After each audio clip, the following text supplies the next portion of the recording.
Troy Maddox struts around the courtyard of Buckingham Palace, looking over the crowd like a predator looking for easy prey. The arrogant street bully sees what he believes is the perfect target, a guard in a red uniform who is standing still and can't fight back even if he wanted to. Maddox surrounds his target, teasing and pushing the limits with the confidence of someone who has never faced real repercussions.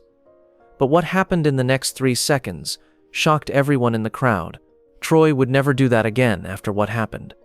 What makes a man think he can degrade hundreds of years of tradition in public? Like the video and subscribe to see more crazy things like this. And tell me, where in the world are you watching this from? Leave your location in the comments below. Troy Maddox is 6 feet 3 inches tall and has tattoos on both arms and scars on his knuckles that look like a vicious scorecard. His leather jacket smells like old alcohol, and you can see brass knuckles sticking out of his pocket. For 28 years, he has governed the small alleys of East London by scaring people and picking fights with weaker ones. The courtyard of Buckingham Palace is like a foreign land where his regular tricks don't work anymore. Families point at the golden gates with excitement, and older couples pose for images that will be cherished. Young tourists read guidebooks on royal customs that they don't really get, instead of the tense energy that Troy brings with him wherever he goes. The atmosphere is full of polite expectancy. His cold, calculating eyes survey the throng like a predator, looking for fresh places to hunt. The police in the area know his identity, but they never get him on severe crimes. Pub owners let him stay because his bad reputation drives other troublemakers away. Even neighbors give courteous nods that hide their dread behind civility. 2 older men stand with straighter backs and sharper eyes than most tourists. These veterans see something in Captain Elias Ward's stillness that Troy doesn't see at all. Their weathered faces show that they have learned from actual conflicts where being disciplined meant living and being careless meant dying. Ward's red suit has brass buttons and medals that shine in the dawn sun. He looks completely still, in control, and deliberate. Troy only sees a fancy costume, not the weapons of a skilled soldier. To someone who judges strength by how well they fight in bars and on the street, the ceremonial sword appears like something from a play. School kids, led by frightened teachers, instinctively step back from Troy's swagger. Tourists get nervous when his heavy boots make noise on the clean stone. The veterans look at each other knowingly, understanding that the military bearing goes much beyond just doing their duty. They know what Troy can't see. Ward acts like someone who has been in genuine combat, with a calm authority. Ward has served in Helmand Province, where he learned things that ceremonial duty can't teach. His medals mean more than just ornament. They show that they lived through times when making a split-second decision may mean life or death. His impeccable stance shows that he has learned discipline via the Afghan sun and Taliban gunshots. Troy sees this military precision as a sign of weakness instead of controlled power. Troy sees Ward's reluctance to respond to casual provocation as helplessness instead of professional restraint. His big mistake was mixing up ceremonial procedure with real vulnerability. The sun in the morning shines off the walls of the palace, which have seen hundreds of years of British history. Golden gates surround a world that Troy doesn't understand or respect. His swagger shows that he is sure of himself, like a man who has never had to deal with the genuine effects of being aggressive. The setting is prepared properly for education that is delivered with deadly accuracy. Some lessons may only be taught the hard way, and some teachers use tactics that stick with you for a long time. As Troy gets closer to his objective, the crowd starts to feel something changing in the air. Troy pushes through the last group of visitors that are in his way to get to his goal. Families automatically pull back from his large body as he walks toward them, and the sound of his heavy feet hitting old stones echoes. The happy morning mood fades away like water from a broken basin, and kids hold on to their parents' hands without knowing why. His first insult breaks the reverent silence. Look at this toy soldier playing dress-up. Troy walks about Captain Elias Ward like a predator testing prey. Fancy prison got you stuck there, soldier boy? His nasty chuckle echoes off the walls of the palace, and tour groups stop talking in the middle of a sentence. Ward stays perfectly still, but the dawn light shows things that convey a different story than what Troy reads. Brass buttons that have been polished to a mirror finish show years of hard work. Campaign medals lined up in perfect rows tell the story of deployments where ceremonial training turned into survival skills. The sword at his side is not just for show, it is useful military gear. Troy only observes theatrical things that back up his idea that the prey is simple to catch. He gets closer, using practiced intimidation to go into Ward's personal space. "What's the matter? Cat got your tongue?" He leans forward and spits. Real men do real business on real streets. Three old veterans with military pins on their hats look at each other in a way that means something. They see something in Ward's demeanor that shows he has been in war, not just at a ceremony. That kind of calm is something troops learn to do when they have to figure out how to respond to threats that are getting closer. Every time someone insults Troy and doesn't answer, he gets bolder. He spits on purpose at Ward's shiny boots and watches the spit spread across the clean leather. "That's what I think of your fancy uniform." His voice has the mocking tone that comes from winning so many times in pubs where size was the only thing that mattered. The tourists stop talking totally. People stop taking pictures when they realize they are seeing something much more serious than a regular attraction. Parents feel harmful energy gathering and instinctively move their kids away from the fight zone without thinking about it. Troy keeps going around in circles, getting closer to Ward with each stride. "Are you going to stand there all day like a statue, or are you going to do something?" But Ward's stance changes in a way that is hard to see. The veterans see it right away, a small change that shows they're ready instead of stiff. Ward's eyes keep focused on the front, but his breathing maintains steady, even though there is a lot of amateur aggression just 3 feet away. Troy draws back his right fist in a big windup that lets everyone watching know what he's going to do. His knuckles, which are covered with scars, catch the sun as he gets ready to administer what he thinks would be the final blow to this complicated charade. The crowd holds its breath as 28 years of street fighting assurance comes together in one powerful punch targeted right at Ward's jaw. But there was a whole different kind of mind functioning behind that perfectly calm face. Captain Elias Ward's tactical mind was able to comprehend every detail with the accuracy of a trained soldier. The distance between the threat and the defensive posture, how to get there, weight distribution showing where the attack would originate from. He had learned these calculations on 2 tours in Helmand Province, where getting them wrong could mean going home in a coffin draped in a flag. Troy witnessed ceremonial quiet and thought it was a sign of weakness. Ward was doing threat assessments while roaming the streets of Afghanistan, which were full of snipers. Troy came closer, and his peripheral vision picked up on every movement. He noticed the amateur footwork and telegraphed aggression of someone who had never encountered truly serious competition. The nasty words that were thrown at him didn't mean anything compared to the Taliban terrorists who had tried to kill him with rocket-propelled grenades. Ward learned the important difference between ceremonial duty and survival instinct during military training. It took endurance and discipline to stand watch at Buckingham Palace, but the skills he used to stay alive during nocturnal raids in enemy territory were the same ones he used to stay alive there. He knew exactly when etiquette called for caution and when the situation called for decisive action. Every harsh word and threatening action Troy made pushed him closer to that border that wasn't there. Ward's respiration stayed exactly normal, even as Troy's voice got louder and more angry. His heart rate stayed the same as it had been when he was transporting wounded friends through enemy fire. He had learned from real conflict that strength doesn't show itself through threats or posturing. Real power acts with quiet confidence and only strikes when it has to. Ward had learned the difference between schoolyard bullies and real enemies through years of military service.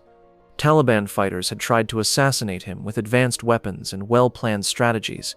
Drug dealers in Kabul had threatened him with knives when they were high on drugs that made them act in ways that were unexpected and dangerous. Troy was only a loud amateur compared to those real threats. His intimidation techniques would work on civilians, but they wouldn't work on someone who were trained to fight. As the crowd got more and more frightened, Troy's confidence grew, but Ward knew it was the calm that always comes before true violence. He had felt this way in firebase command posts just before mortar assaults came in. He thought of how quiet the village streets got, shortly before enemy fighters started fire from hidden places, when the tourist conversation died down. Military discipline kept him in check, but his tactical mind had already chosen the exact move that would finish this fight if Troy Maddoxed the last line. An orbital strike on the mandibular nerve cluster would hit the jaw and stop an attacker's nervous system right away without hurting them permanently. The same controlled force he had used to suppress armed militants who were a real threat to his unit's safety. Troy kept circling and acting like a confused predator that had gotten lost in the wrong area. Ward was ready to give Troy a lesson that would break down all he thought he knew about strength and vulnerability. Some kids only learn when they can see and feel the effects of what they study right away. As Troy's confidence grew, the moment of truth drew closer. Troy's haymaker had been successful at bullying for 28 years, but it ignored every important part that makes violence effective and clumsy aggressive. His huge body twisted like an amateur fighter who had learned how to fight by watching movies instead than training with professionals. The punch started its journey through the morning air with the same accuracy as a sledgehammer hitting a nail. It was so evident that Captain Elias Ward had already figured out how to respond before Troy's fist even got halfway there. As the crowd realized what was going on, time seemed to slow down.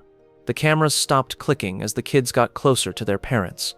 The old soldiers who were observing from the margins of the gathering knew this moment all too well. They had seen recruits who were too sure of themselves learn the hard way that they shouldn't underestimate their teachers during military training exercises. Ward's counterattack moved past Troy's botched haymaker like water moving around a rock. His response came from muscle memory that had been pounded into him via many hours of close-quarters combat training, when indecision meant death. An orbital strike hit the exact nerve cluster that would shut down Troy's system without hurting it for good. Ward's brass buttons never moved out of place when his fist hit Troy's jaw at just the right position to mess up his neurological system. Years of military preparation came together in one moment of terrible effectiveness. He utilized the same controlled force to stop armed rebels in Afghan communities where civilian safety demanded accuracy over physical strength. The impact moved through Troy's skull like thunder across a clear sky. His brain was having trouble understanding what had happened, and his neurological system just stopped working. His cocky sneer went away when his legs forgot how to hold up his huge body. 28 years of successful intimidation came to a stop in the time it took for one heartbeat to pass. Troy hit the old courtyard stones with a sound that made tourists cringe and veterans nod in expert approval. Blood sprayed on the pavement, which had seen similar lessons for hundreds of years.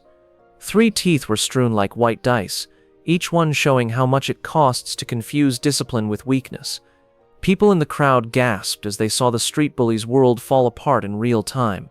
Ward went back to his normal position, as if nothing more important than a regular examination had happened. His suit was still spotless, except for a small blood stain on his white glove and a slight reddening on his knuckles. His respiration stayed completely steady, and his eyes went back to looking straight ahead. The police got there in a matter of minutes, and their quick and unbiased assessment of the scene was professional. They told Troy to get medical help while they gathered his scattered teeth as proof. The veterans quickly agreed to be witnesses, which backed up Ward's calm reaction after being clearly provoked. Their statements would stress how calm he was and how flawless his defensive action was. Ward spoke with a calm authority as he dealt with the matter with clinical accuracy. He said calmly that he has seen worse things in Helmand Province. Troy's punch was like something you'd see in a beginner's boxing match, and St. Mary's Hospital would take care of the dental work the right way. His professional return to work showed the lesson without bragging. The morning air was thick with the weight of education delivered with deadly accuracy. Troy lay still on stones that were smeared with blood, facing a reality that was worse than any blow to the body. Troy tried to make sense of what had just occurred to him as he tasted copper in his blood and bits of his teeth. His hands shook on the cold stone, and his jaw throbbed with pain that seemed to beat in time with his shattered confidence. The people in the crowd gazed down upon him with looks that were more like pity than the dread he was used to getting. The voice of Captain Elias Ward sliced through the early air with quiet authority that came from real battle experience. There was no bitterness or satisfaction in his comments. They were just the calm tone of an expert giving someone who really needed to learn some needed guidance. While you were beating up drunk college students in bars, I was in Helmand Province watching rocket-propelled grenades tear through armored vehicles. Real enemies don't give you a heads up before they attack like you just did. The old veterans in the audience nodded in gloomy agreement. These guys knew the quiet power of those words because they had heard them before from sergeants and officers who had been in real life or death situations. They knew the voice of someone who had lived through situations where not acting quickly meant death, and discipline was the only thing keeping soldiers from body bags. Troy felt something die inside his chest as understanding hit him like cold water. He had built his whole life around scaring individuals who couldn't fight back and being the biggest person in rooms full of lesser, weaker people. But as he lay bleeding and humiliated on these old stones, he learned that true strength had nothing to do with bulk, swagger, or harsh threats. Ward went on, "Every tooth you just spit out is teaching you something about what real strength looks like." His voice never got louder than a normal conversation. It doesn't threaten people. It doesn't start fights with people who can't fight back. And it definitely doesn't mistake ceremony for weakness. The remarks hurt more than any physical blow, because they showed how weak the foundation of his whole adult life had been. The changes that were happening inside Troy weren't healing. They were something much worse. He was learning through pain that real power doesn't show off. It moves with calm confidence. Real fighters pick their fights based on need, not the chance to humiliate weaker foes. He was losing his ego on these blood-stained stones, and the first sign of real strength was coming to him. Ward went back to standing up straight, while Troy had a hard time understanding lessons that changed all he thought he understood about strength and weakness. The physical scars would heal, but the shame and painful reality would stay with him for a long time. His terrible return to life gave him the chance to become something better than a street bully, but it was still unknown if he would take that chance. The morning air was thick with the weight of knowledge given with deadly accuracy, and paramedics came to check on the harm that discipline had done to bravado. 2 police officers helped Troy get up, while paramedics looked at his swollen jaw and picked up his teeth from the blood-stained stones in the courtyard. Captain Elias Ward was already back in his flawless military stance, and his uniform was spotless, even though of what had just happened. There was only a small dark stain on the old pavement, where Troy had learned the worst lesson of his adult life. The sun kept shining on Buckingham Palace in the morning, as if nothing more important than a normal change of guard had happened. The throng slowly started to break up, but the things they were talking about were different from what tourists usually talk about. These witnesses had witnessed something that would stay with them long after their vacation pictures faded and their guidebooks were put away on dusty shelves. They had seen a masterclass in what happens when you don't respect earned authority, and the lesson would stay with them whenever they saw real strength hiding behind quiet professionalism. Kids pulled on their parents' sleeves and asked hard questions about what had happened to the evil man and why the army had hurt him. Parents had a hard time explaining ideas of respect and consequences to their young children in a way they could understand. The seasoned visitors exchanged knowing eyes and whispered remarks about lessons learned the hard way by men who had never grasped the difference between being ready for a fight and being ready for a wedding. Troy got into an ambulance, and tourists started taking pictures of the castle gates again. But the demonstration from that morning stayed in the courtyard like an invisible memorial. His blood on stones that had seen hundreds of years of British history served as a temporary reminder that acts have consequences, especially when those actions are aimed at someone who is trained and has the power to reply with surgical precision. Ward's calm reaction had taught everyone there how to use proportional force like a real professional. His method was precise enough to eliminate the threat without inflicting lasting harm, yet it was also controlled enough to show restraint while still generating catastrophic effects. Real warriors don't brag about beating weak opponents. They just go back to work with the same disciplined excellence that defines how they serve. The news of the meeting traveled through the gathering like ripples on calm water. Tourists called their friends and family to tell them what they had seen. Veterans nodded in professional approval of a job well done. Tour guides added the story to their mental list of reasons why royal guards deserve real respect instead of just being teased. Ward's last gift to Troy, and everyone who watched, was proof that real power is about more than just making yourself happy. His answer had safeguarded the dignity of his position and shown that discipline and moderation can go hand in hand with decisive action when the situation calls for it. Troy learned that genuine authority doesn't show itself through threats or showy behavior. and the crowd realized that some organizations earned their respect by more than simply history and ceremony. As witnesses told their stories to others, the elixir of brutal truth went beyond the palace courtyard. People who had never been to a royal palace learned the lesson through social media posts and chats at the dinner table. Troy Maddox had become an unintentional teacher. His humiliation taught anyone who would think that formality was a sign of weakness, or that discipline was a sign of not being able to act when action was needed. The ancient stones would soon go back to the way they used to be, with tourists and rituals, but the lesson would last long after those palace walls. Troy Maddox's violent education turned into something much more significant than just a street battle that went awry. His 3 dispersed teeth taught him something that no amount of swagger or fear could have.